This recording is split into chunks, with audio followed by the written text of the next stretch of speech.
చెప్పండి మేడం. మీరు? నా పేరు దామ స్వరూప, ఖమ్మం వాసిని. నా ఫ్రెండ్ అనంతలక్ష్మి ఉంటారు. అలాగే కుల మతాలకు అతీతంగా ఈ యొక్క పండుగను నిర్వహిస్తుంటారు. ఈ యొక్క గోరింటాకు పండుగ యొక్క విశిష్టత ఏమిటంటే, గోరింటాకు అంటే గౌరీ ఇంటాకు. ఆకులలో ఏదైతే చెట్ల ఆకులలో ఈ ఆకు కైలాసం నుంచి వచ్చినది. అలాగే పారిజాతము, పూలలోని పారిజాతము ఇంద్రలోకం నుంచి వచ్చింది. ఈ రెండు చాలా విశిష్టత ఉంది. మన ఆధ్యాత్మికతలో ప్రతి ఒక్క పండుగకు కూడాను చాలా విశిష్టత ఉంటుంది, మరియు ఆరోగ్యము దాగి ఉంటుంది అనమాట. ముఖ్యంగా ఈ గోరింటాకు పండుగ ఏమిటంటే ఆరోగ్యము, ఆనందము, అందము మరియు సంస్కృతి సంప్రదాయాలు దాగి ఉన్నాయి. ముఖ్యంగా ఈ గోరింటాకు వల్ల ఆరోగ్యపరంగా చూస్తే మన ఒంట్లో ఉన్న వేడికి సంబంధించిన డిసీజెస్ ను తొలగిస్తుంది. అలాగే ఇంకొకటి ఏంటంటే, మన వర్షాకాలము, ఈ ఆషాఢ మాసంలో వర్షాకాల కాబట్టి అనేక సూక్ష్మ క్రిముల వల్ల మనకు డిసీజెస్ వస్తుంటాయి.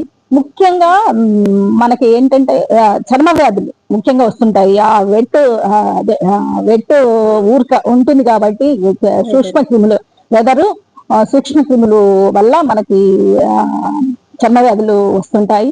ఆ చర్మ వ్యాధులను కూడా తొలగించే ఔషధి గుణాలు ఈ గోరింటాకులో ఉన్నాయి.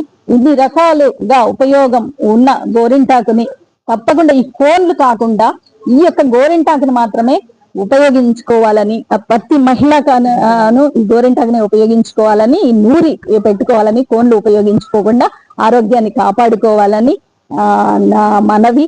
అలాగే ప్రతి ఇయర్ నన్ను ఆహ్వానిస్తూ ఇంత మంచి ప్రోగ్రాం చేస్తున్న మా అనంతలక్ష్మి గారికి ధన్యవాదములు తెలియజేస్తున్నాను. ప్రతి ఇయర్ కూడాను ఇలాగే పాల్గొంటానని తెలియజేస్తున్నాను.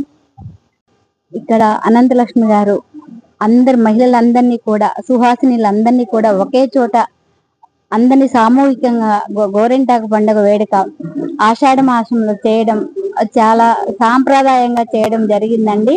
మొదటగా విష్ణు సహస్రనామంతో స్టార్ట్ చేసి గౌరీ వినాయకుడు ఆ తర్వాత లక్ష్మీదేవి పూజలతోటి చక్కగా మన సాంప్రదాయాలను ముందుకు నడిపిస్తూ అవి చిన్నపిల్లలకి రాబోయే తరానికి చూపిస్తూ గోరింటాకు పండుగ వేడుకను చాలా చక్కగా చేశారండి.